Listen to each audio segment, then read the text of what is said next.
el poder elocuente del silencio esta noche, te invito a un viaje, no un viaje apresurado por la autopista de la información, sino un recorrido lento y apacible, diseñado para que tu mente descanse. En este particular trayecto, el incesante ruido del mundo moderno, con sus constantes notificaciones, sus urgencias fabricadas y su bombardeo de voces, se disuelve suavemente. Guay en su lugar. Emerge el eco suave de la historia. Sentirás el susurro de antiguos sabios a través de los siglos y el murmullo de pensamientos que no necesitan ser dichos para resonar con verdad. En este episodio especial de Radar del Éxito, exploraremos algo que en nuestra era de comunicación constante rara vez se valora con la justicia que merece en el silencio. Pero no nos referimos al silencio como una simple ausencia de sonido, un vacío. Lo abordaremos como una fuerza activa, una presencia poderosa. Lo veremos como un lenguaje sutil pero contundente y, fundamentalmente, como una respuesta que, sin necesidad de pronunciar una sola palabra, lo dice todo con una claridad abrumadora. Durante las próximas 2 horas, te llevaré por caminos donde las palabras no eran la herramienta principal, donde el alboroto verbal era, a menudo, una distracción. Descubriremos cómo el silencio era la herramienta predilecta del sabio, que comprendía su poder de observación, del líder, que lo usaba para imponer respeto y reflexión, y del superviviente, que en él encontraba su resiliencia y su estrategia. Veremos cómo distintas culturas y personajes históricos, desde monjes contemplativos hasta estrategas militares, encontraron en no decir nada, en la contención de la palabra, su acto más poderoso y transformador. Así que permítele a este relato que calme tu mente, que te invite a bajar el ritmo, a soltar las tensiones del día. Respira profundamente, permitiendo que cada exhalación libere la necesidad de controlar o reaccionar. Y simplemente escucha, pero escucha, más allá de las palabras, el profundo significado que el silencio tiene para ofrecer. Imagina que te transportas en el tiempo a la antigua China del siglo VI antes de nuestra era. El aire es denso con la humedad de la tierra y los campos de arroz se extienden bajo un cielo inmenso, un tapiz verde esmeralda hasta donde alcanza la vista. Las aldeas son pequeñas, salpicando el paisaje como perlas dispersas, y en ellas reina una tranquilidad profunda. Pero aquí no hay motores que ruguen, ni el incesante bullicio de las grandes ciudades que hoy conocemos. El sonido dominante es la melodía de la naturaleza, el viento, susurrando a través de los bambúes el correr constante de un río cercano y el ritmo suave de tus propios pasos sobre la tierra, húmeda descalzo o con sandalias ligeras. En este entorno sereno, eres aprendiz en una escuela de pensamiento muy particular, una que valora la contención por encima de la expresión.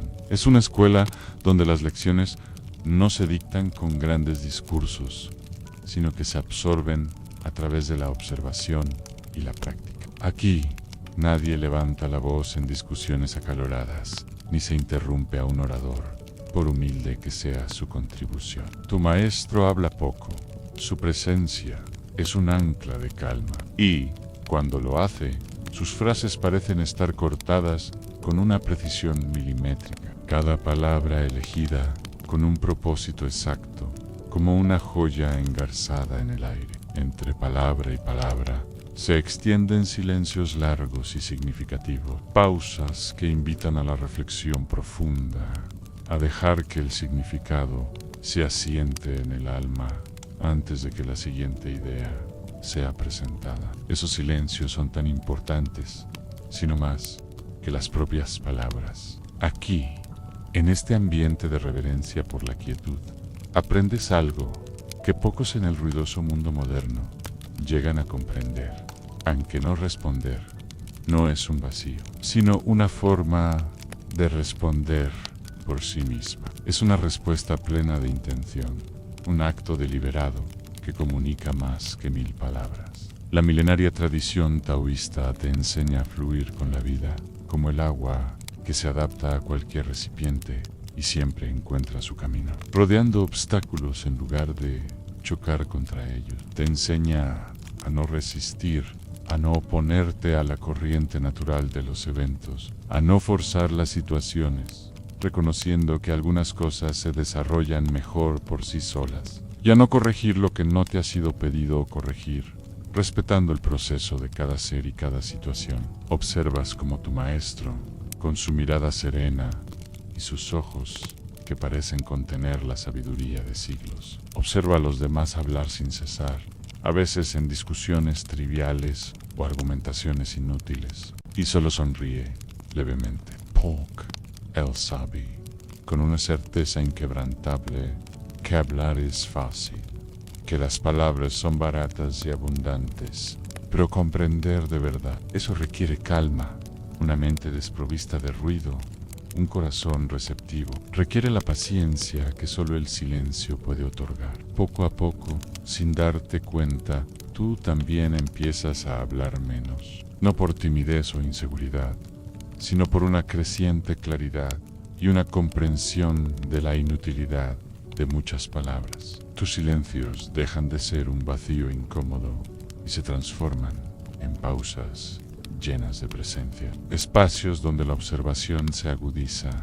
y la intuición florece. Te conviertes en un oyente más atento, capaz de escuchar no solo lo que se dice, sino también lo que no se dice. El ritmo de tus días es monótono en su sencillez, pero rico en significado. Te levantas antes del amanecer, cuando el mundo aún duerme y el silencio es más profundo. Trabajas con las manos en el campo o en el taller, una labor que te conecta con la tierra y con la realidad tangible.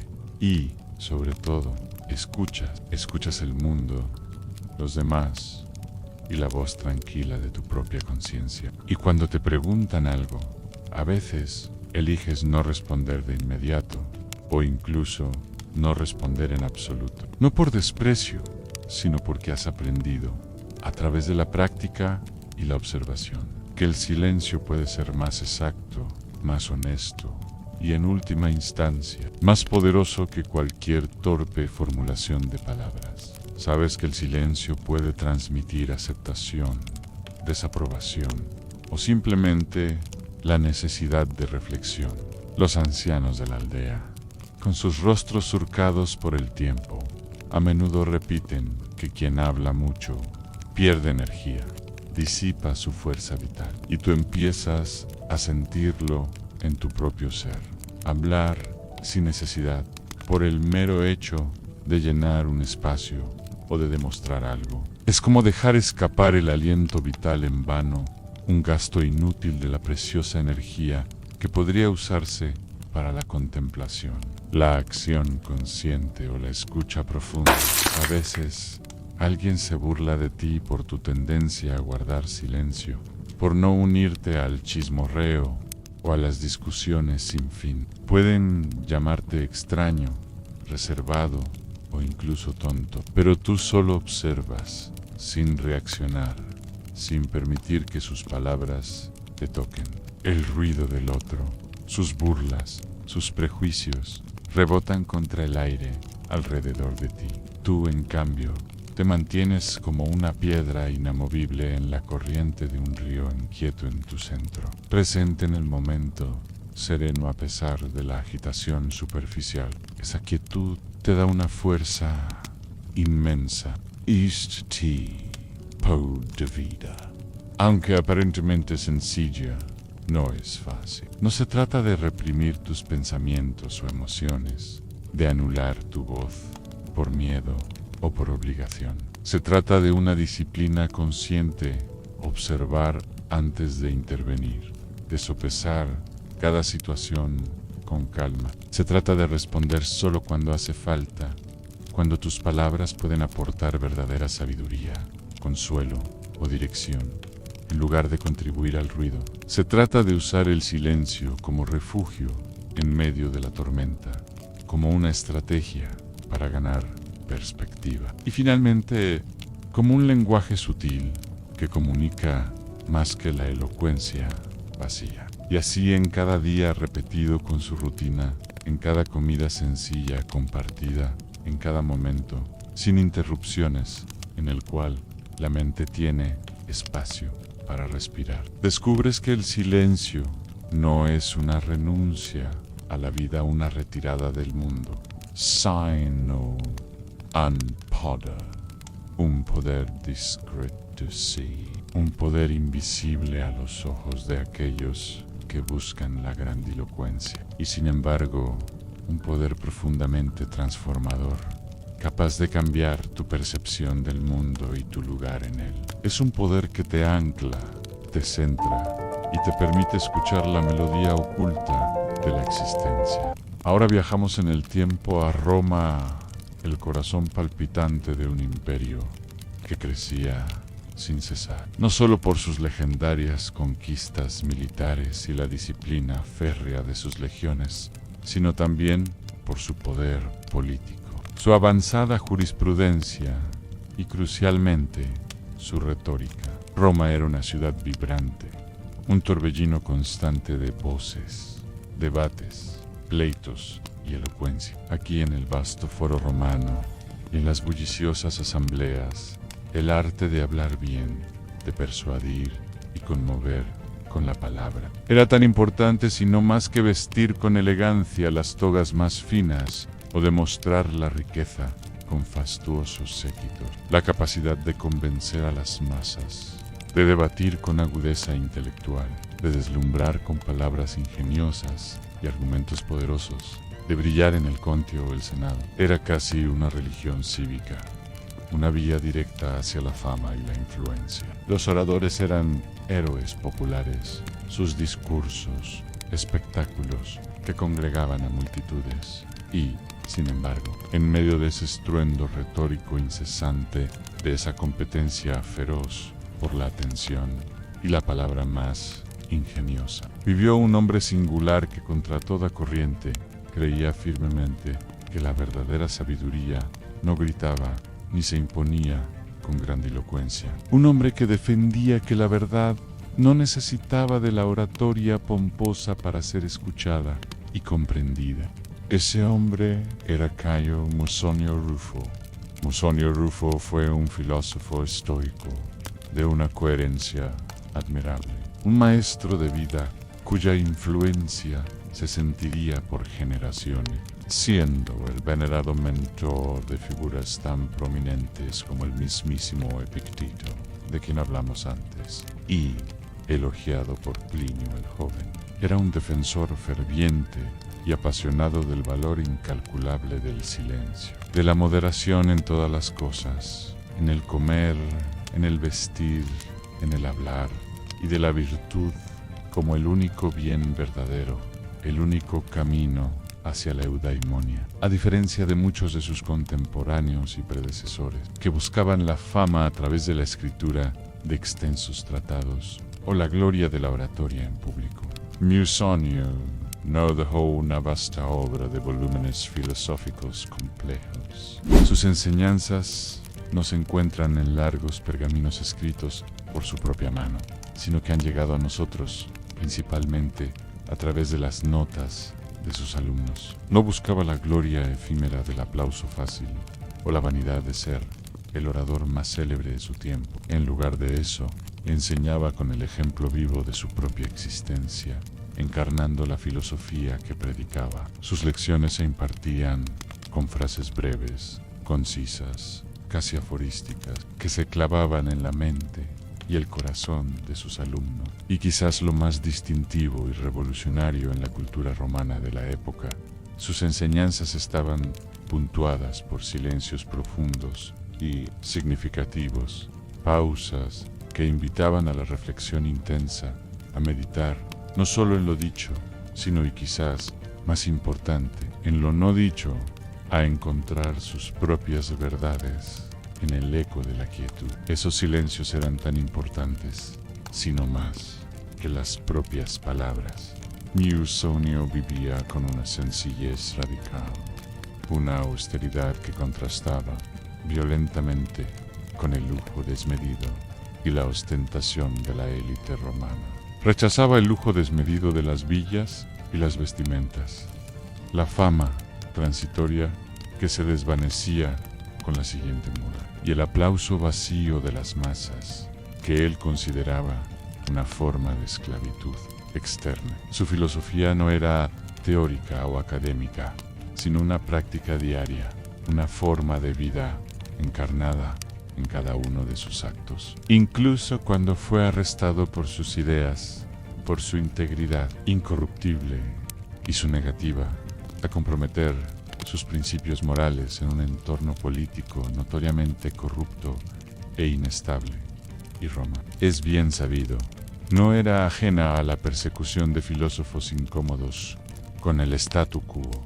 No protestó, no alzó la voz en su defensa, no imploró clemencia ni buscó favores. Aceptó el castigo con una calma estoica, una serenidad que desarmaba a sus captores y que a menudo los dejaba perplejos. Fue exiliado en 2 ocasiones, la primera vez por el megalómano emperador Nerón a la desolada y remota isla de Giaros, un lugar inhóspito conocido como la Isla de los Muertos, donde no había ni agua potable, y más tarde por Vespasiano, aunque después sería perdonado. Y allí, lejos del esplendor de Roma y de la comodidad de su hogar y su escuela, continuó enseñando, no con pesados volúmenes o discursos elaborados, ya que no tenía acceso a tales lujos en el exilio forzoso, sino de forma infinitamente más poderosa, con su forma de vivir, con la inquebrantable coherencia entre sus palabras y sus actos, su presencia misma,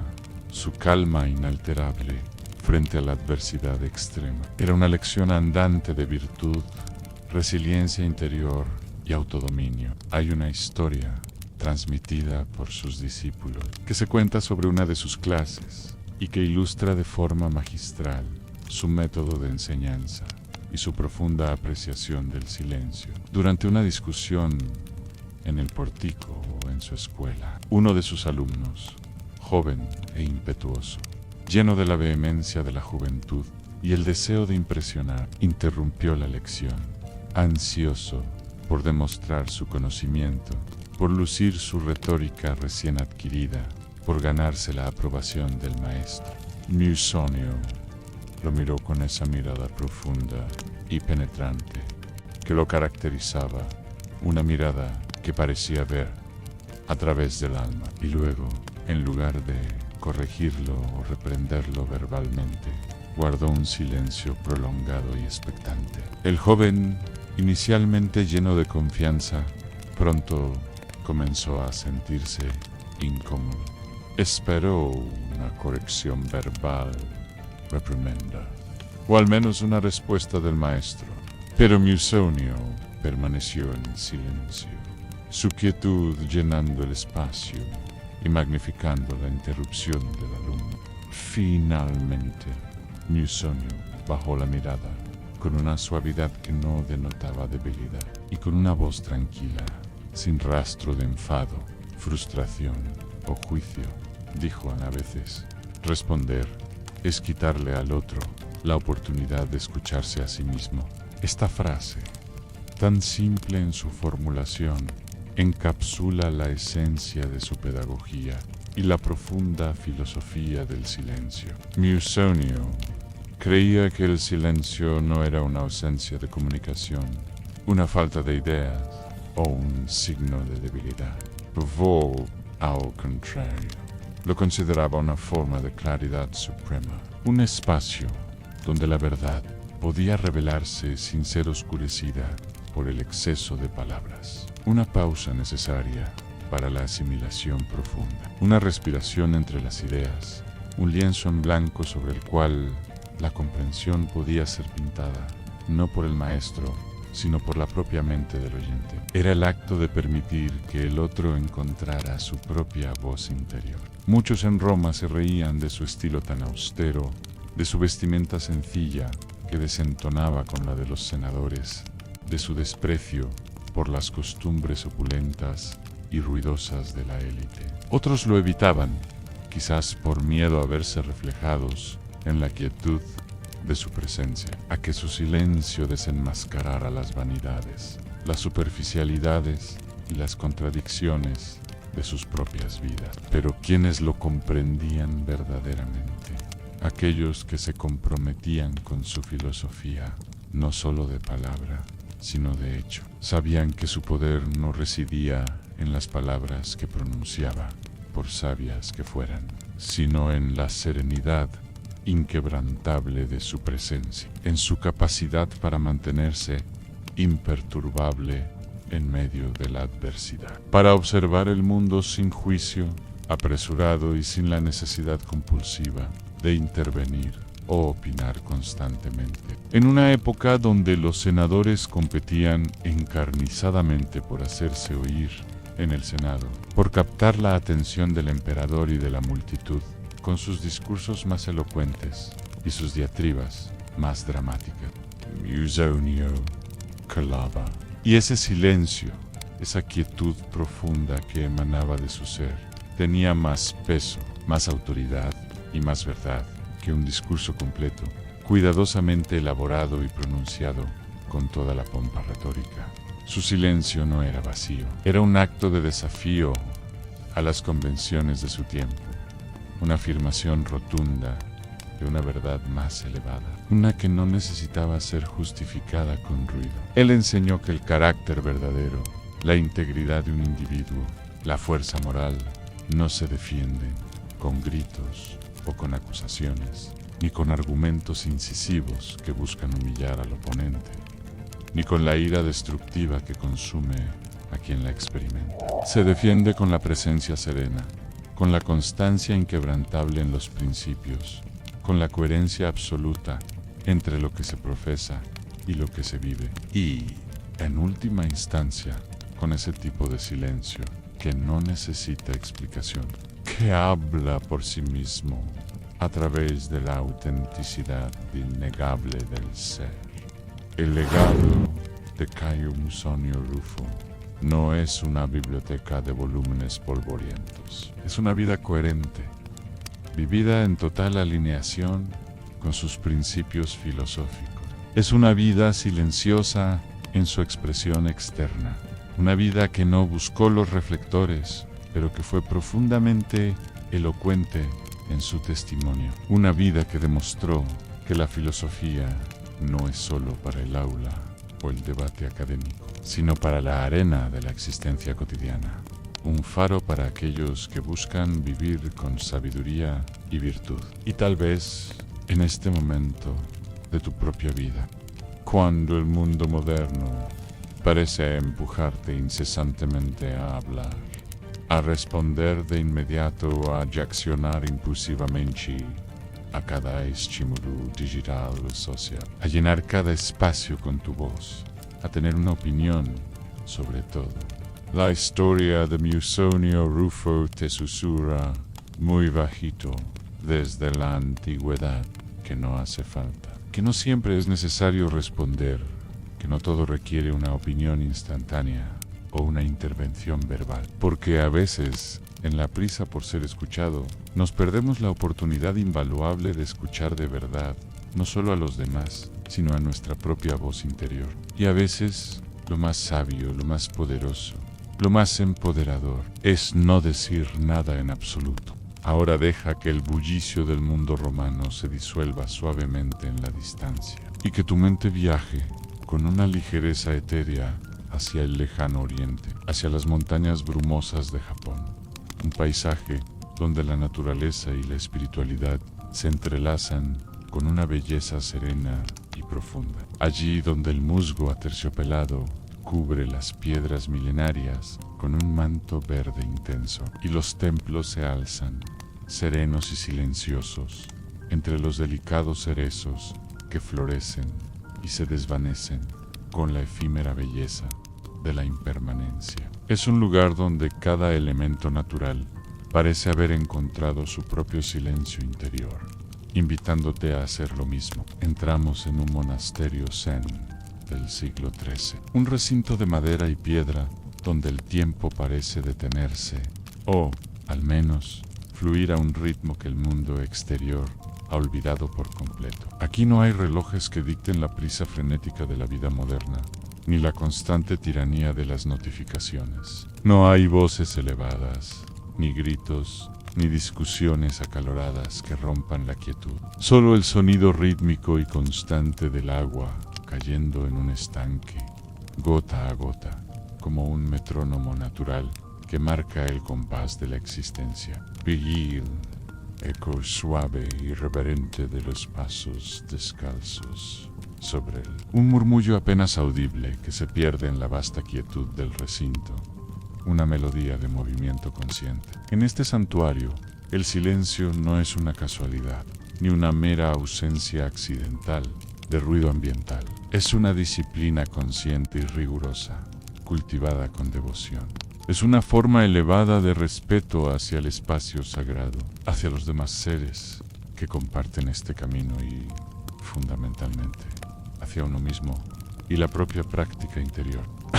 Es una práctica diaria, tan esencial como la meditación sentada, el estudio de los koans o las labores comunitarias. Cada momento, cada interacción, se impregna de esta intención silenciosa. Los monjes zen, inmersos en su estricto régimen de vida, no hablan durante los periodos de entrenamiento formal, ni durante las comidas, ni siquiera durante las tareas comunitarias que llenan gran parte de su día. No se saludan en voz alta con palabras, sino con profundas reverencias y miradas de reconocimiento mutuo. Cada gesto, cada inclinación de cabeza, cada mirada compartida es parte de un lenguaje sin palabras, una comunicación que trasciende lo verbal, transmitiendo respeto, atención plena, gratitud y comprensión mutua, sin la necesidad de un solo sonido. Es un ballet de la presencia, donde cada movimiento es una expresión consciente y deliberada. Imagina tu despertar en este ambiente. Te despiertas mucho antes del amanecer, cuando el mundo exterior aún duerme profundamente y la oscuridad reina. La campana del templo resuena su sonido. Es bajo, profundo y resonante. No un repique estridente, sino una vibración que se extiende suavemente por el aire, casi como si pidiera permiso al sueño para comenzar un nuevo día de despertar. No hay conversación alguna durante el frugal desayuno compartido en el zen. Solo el sonido consciente de la masticación, la respiración y la degustación de cada bocado, invitando a la gratitud por la nutrición. Ni durante las largas horas de meditación sentada, donde la mente busca aquietarse y la conciencia se expande hacia la vastedad del presente. Ni siquiera durante las tareas físicas que llenan el día, sean agotadoras o repetitivas, como limpiar el polvo de los pasillos de madera, cocinar los sencillos alimentos del día, cortar leña con movimientos precisos y económicos, o cuidar meticulosamente el jardín, zen, rastrillando la arena en patrones perfectos.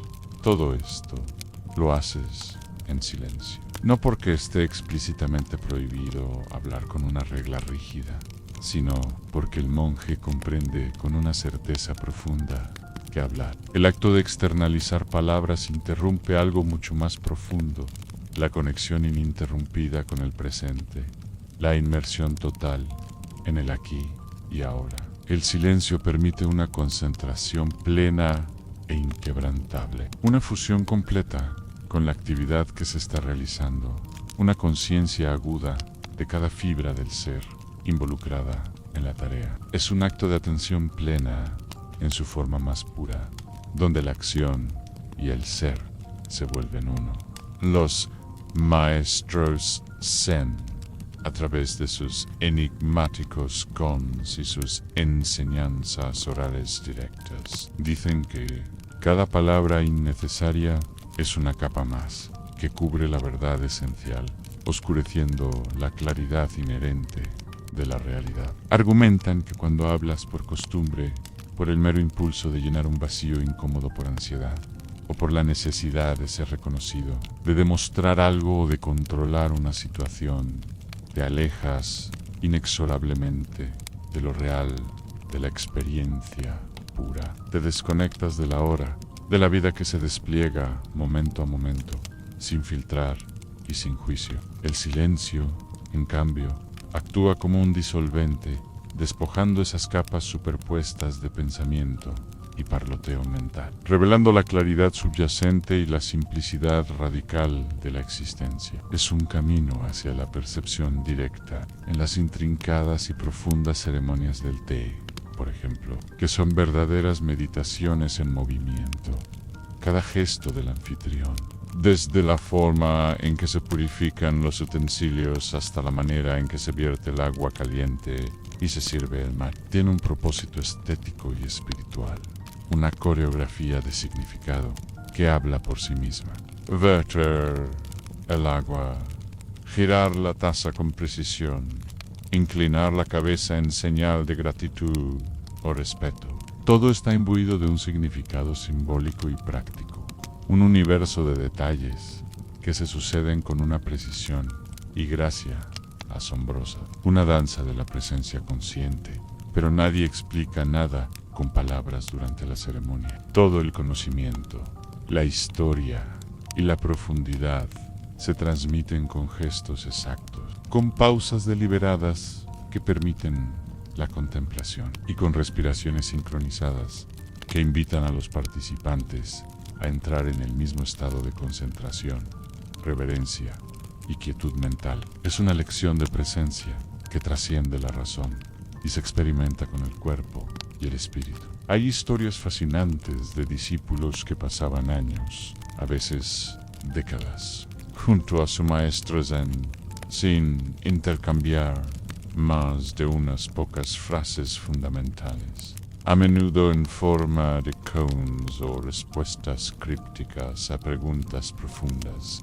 Y aún así, al final de su formación, estos discípulos decían haber comprendido todo lo esencial, haber alcanzado la iluminación o un profundo satori, porque entendieron que el silencio no es vacío, no es una falta de contenido o de comunicación efectiva, sino profundidad, un espacio ilimitado donde la intuición y la sabiduría florecen de manera más potente y clara que a través de las limitaciones del intelecto y el lenguaje.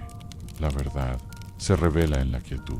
En el mundo zen, el silencio no es solo un signo de respeto hacia los demás o hacia el proceso de aprendizaje espiritual. Es también una forma de presencia radical y sin adornos, una afirmación constante y vigorosa de la existencia. Es una declaración tácita de que estás aquí, ahora, sin las distracciones de lo superfluo, sin el ruido constante de tu propia mente, que a menudo se interpone entre tú y la realidad, sin las máscaras sociales que usamos en el mundo exterior para protegernos o presentarnos de cierta manera. Es un estado de autenticidad desnuda, de ser puro, de ser simplemente lo que eres. Incluso en los templos más antiguos y venerados de Japón, como el de Hai, fundado por el maestro de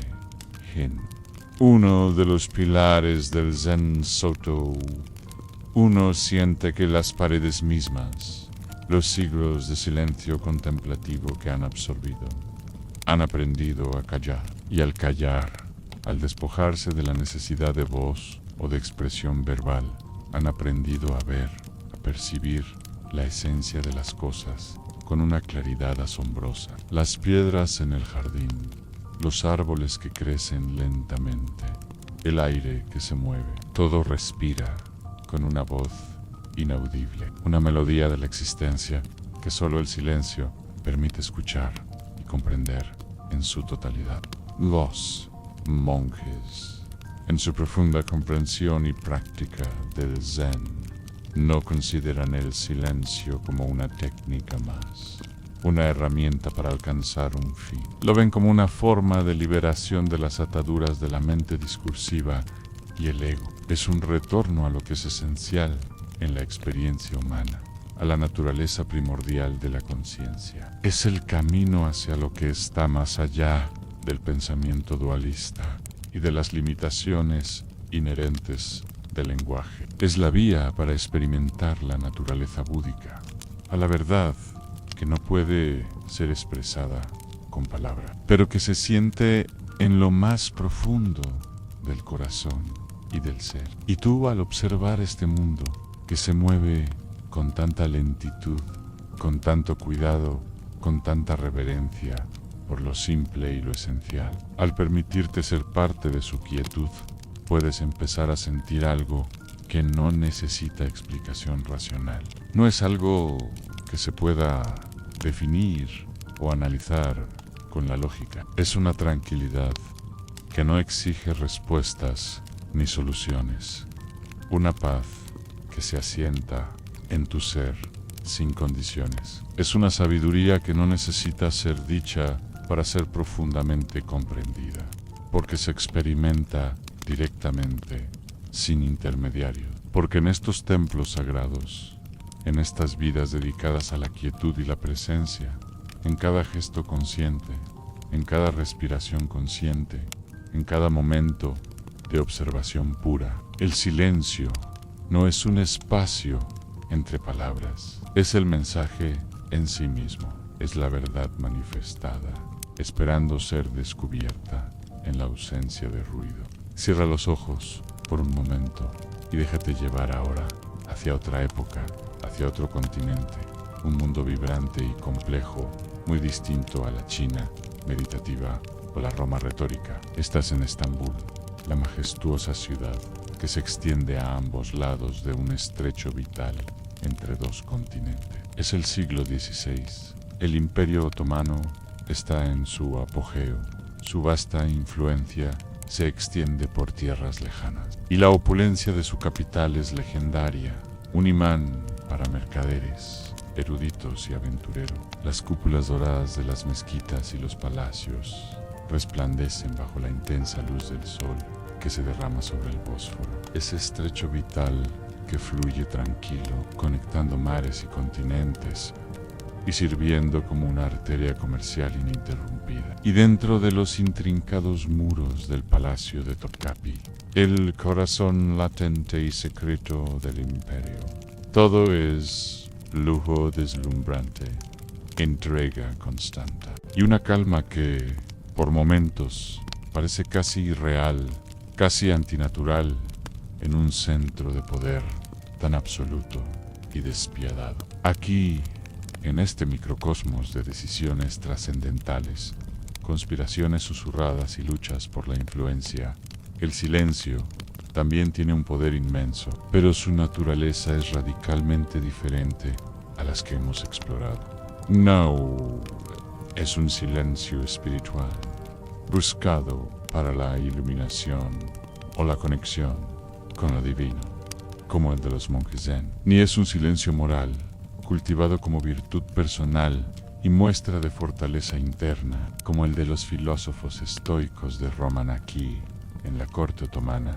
El silencio es pura estrategia, es una herramienta política afilada, forjada en la sutileza. Es un arma invisible, silenciosa, pero potencialmente letal, en la implacable lucha por la influencia, la supervivencia y el favor caprichoso del sultán. Los sirvientes del palacio, especialmente aquellos que operaban en el hermético harén imperial, las cocinas, los baños y la administración interna del vasto estado, eran entrenados desde su más tierna edad, no solo para la discreción absoluta, sino para una total reserva en su comportamiento y sus palabras. Aprendían que cada palabra era un riesgo, cada gesto una potencial traición que podía costarles la vida. Nadie debía hablar más de lo estrictamente necesario, y lo que se decía se elegía con una precisión obsesiva,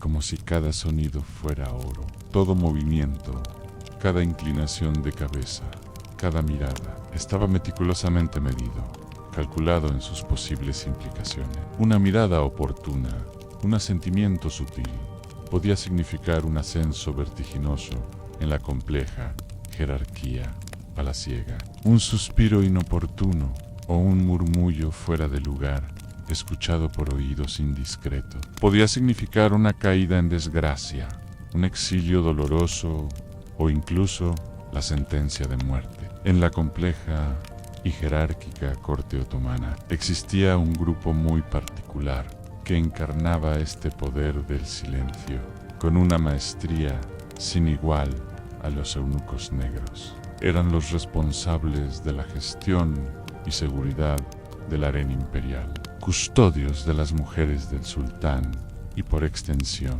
guardianes de los más íntimos, valiosos y peligrosos secretos del palacio. Estos hombres, a menudo traídos de lejos y despojados de su masculinidad en la infancia, no solo protegían físicamente a las mujeres de la corte, garantizando su aislamiento y pureza para el sultán, sino que en muchos casos se convertían en los oídos silenciosos y omnipresentes del sultán. Su posición única les permitía ser testigos de innumerables conversaciones privadas, intrigas y confidencias. Nunca alzaban la voz en discusiones públicas.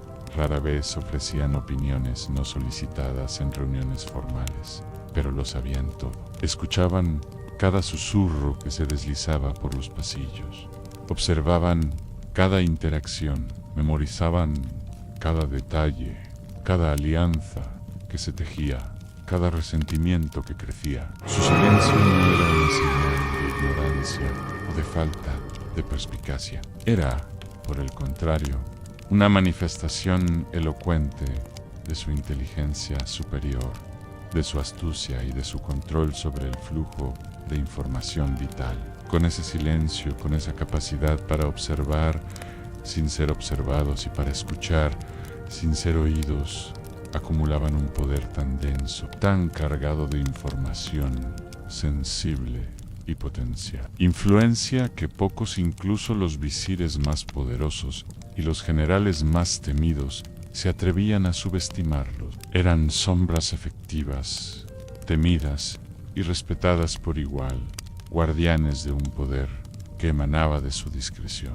También las esposas y concubinas del sultán en el harén, muchas de las cuales eran mujeres de gran inteligencia, belleza y ambición política, aprendían a moverse con una destreza asombrosa entre las complejas alianzas, los favores negociados y las peligrosas conspiraciones que caracterizaban la vida en la reclusión. Lo hacían a menudo sin decir una sola palabra fuera de lugar, comunicándose a través de códigos visuales, señales sutiles y mensajes velados que solo los iniciados podían descifrar. Una frase maldicha, una imprudencia verbal o una queja demasiado audible podía condenar no solo a la propia mujer a la desgracia o la ejecución, sino a generaciones enteras de su linaje a la marginación o el ostracismo.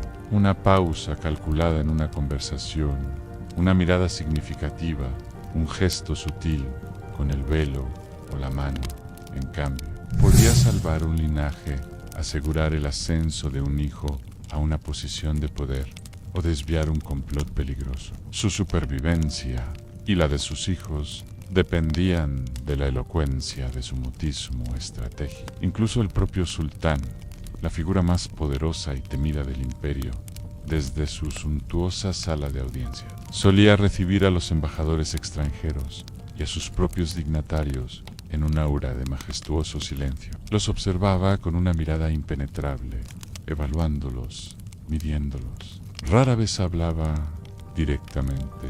En su lugar, les respondía con gestos mínimos, con una inclinación de cabeza casi imperceptible o un movimiento de la mano que indicaba aprobación o desaprobación, y dejaba que su gran visir, el principal funcionario del Estado, su mano derecha y su vocero oficial pronunciara las palabras por él, articulando las demandas, las decisiones o los juicios del vasto imperio. El silencio era, así, una forma de superioridad inexpugnable, una demostración inequívoca de que el poder absoluto no necesita explicarse, no necesita justificarse, no necesita regatear ni entrar en debates. Simplemente es una señal clara de que quien manda con verdadera autoridad y control no discute. Su palabra, cuando finalmente se pronunciaba, era inmutable y final, precisamente porque no era proferida a la ligera, sino con la solemnidad de un oráculo. En el corazón del palacio de Topkapi, más allá de las salas de audiencias y los aposentos privados del harén, había jardines silenciosos, oasis de calma y belleza, diseñados para la contemplación. Las fuentes brotaban sin cesar, produciendo un suave murmullo de agua, que era el único sonido constante, una suave sinfonía natural, y los corredores infinitos, cubiertos de mármol frío y pulido, solo se hacían eco de los pasos descalzos de los sirvientes, un susurro apenas perceptible de movimiento, en medio de la inmensa quietud. Era un mundo donde el susurro bien colocado, una información delicadamente transmitida, podía valer más que un decreto formal grabado en piedra, donde saber callar en el momento oportuno era tan valioso, sino más que saber mandar, saber escribir edictos o saber luchar en el campo de batalla. Y en medio de tanto lujo, tanto oro, tanta seda, tanta intriga y arquitectura majestuosa, reinaba siempre el silencio. No un silencio vacío, el de una sala deshabitada y olvidada, sino uno cargado de historia, de tensión contenida, de intriga latente, de secretos guardados y de una profunda sabiduría sobre la naturaleza del poder humano, sus dinámicas y sus complejidades. Un silencio que observaba cada movimiento, acumulaba cada información y, en última instancia, gobernaba sobre la vida y la muerte de millones. Ahora que hemos viajado a través de siglos y culturas diversas, desde la antigua Roma, con la inquebrantable fortaleza de Epicteto y la sabia contención de Musonio Rufo, hasta las montañas Zen de Japón y la disciplina del vacío, e incluso por los pasillos dorados del Palacio Otomano, donde el silencio era una herramienta de poder y estrategia. Quizás empieces a notar un patrón silencioso, una enseñanza que no se impone con estruendo, pero que, con una persistencia admirable, permanece. Hemos visto que aceptar no es resignarse, no es bajar los brazos en señal de derrota, ni sucumbir a la apatía o la inacción. Aceptar es, en su esencia más profunda, ver las cosas tal como son, en su cruda y desnuda realidad, sin tratar de forzarlas a ajustarse a nuestros deseos, sin apurarlas para que sigan un calendario que no es el suyo, sin disfrazarlas con ilusiones o negaciones. Es permitir que la vida, en toda su imperfección inherente, en su caos y su belleza, siga su curso natural, mientras tú permaneces firme en tu centro y sereno en tu espíritu. En cada historia que hemos compartido, el silencio fue mucho más que la mera ausencia de palabras o de sonido. Fue una presencia tangible, una forma elevada de conciencia, un espacio fértil donde algo más profundo, más verdadero, podía emerger y revelarse. Cuando no reaccionas de inmediato a un estímulo externo, a una provocación o a una noticia inesperada, observas ante, das permiso para ver la situación con mayor claridad, desde una perspectiva más amplia. Cuando no respondes con prisa, impulsado por el miedo o la ansiedad, entiende, permites que la sabiduría aflore, que la intuición te guíe y que la verdad se asiente antes de emitir un juicio. Y cuando no hablas por hablar, por el simple hecho de llenar un vacío, o de complacer a otros. Comienzas a escuchar no solo a lo que te rodea, sino, y más importante aún, a la voz tranquila que reside en tu interior, tal vez en tu día a día. El ruido es una constante omnipresente, notificaciones insistentes que exigen tu atención, opiniones ajenas que buscan moldear la tuya, obligaciones que se amontonan sin tregua. Y sin darte cuenta, todo ese murmullo incesante, esa cacofonía externa e interna, te impide ver lo que ya es, aquello que no necesita ser arreglado, ni empujado, ni transformado por tu esfuerzo, aquello que simplemente es y que, al aceptarlo, te libera de una carga inmensa. Aceptar es descansar, es encontrar un refugio incluso en la incomodidad de lo desconocido, es hallar una quietud en la incertidumbre del futuro, es hallar paz en lo que es, tal como es, sin la necesidad de resistencia. Así que si esta noche cierras los ojos y decides no luchar más contra lo que no puedes cambiar, contra lo que no está bajo tu control, estás practicando la más profunda forma de sabiduría, una sabiduría que te conecta con los sabios de todas las épocas. Y si dejas que el silencio te acompañe, no como una carga, sino como un compañero fiel, como lo hizo con los monjes en sus templos remotos, con los sabios en sus momentos de introspección y con los emperadores en sus noches de soledad. Quizás descubras que dentro de ti también hay un lugar tranquilo, un espacio inexpugnable donde no necesitas hacer nada, donde la paz ya reside. Solo es solo respirar, and solo aceptar, porque a veces lo más poderoso, lo más valiente, lo más liberador que puedes hacer es simplemente no hacer nada. Y al no hacer, al soltar, al aceptar, dejas que todo lo demás, el mundo, tus circunstancias, tus preocupaciones, también esté en paz. Gracias por acompañarnos en este viaje filosófico. Nos vemos en silencio en el próximo episodio.